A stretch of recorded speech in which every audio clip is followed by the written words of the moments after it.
Hi guys, welcome to our YouTube channel. इस वीडियो में हम सीखने वाले हैं व्हाटएवर का इस्तेमाल। If you are new for this channel तो please like this video and subscribe my channel and don't forget to hit the bell icon so that you can get a notification of my latest video from time to time. Please look at the word whatever. whatever का मतलब होता है जो भी या जो कुछ। हिंदी शब्द जो भी या जो कुछ के लिए हम whatever का इस्तेमाल करते हैं। फॉर एग्जाम्पल, जो भी आपके पास है मुझे दे दो। whatever you have give me. Next example, जो भी तुमने बताया सत्य है। whatever you told is true. Next example, तुम कर सकते हो जो भी तुम चाहो। You can do whatever you want. Next example, जो कुछ उसके पास है हमारा है। Whatever he has is ours.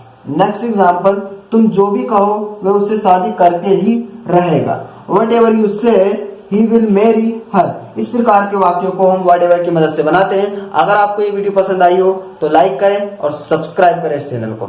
Thanks for watching by the end of this video.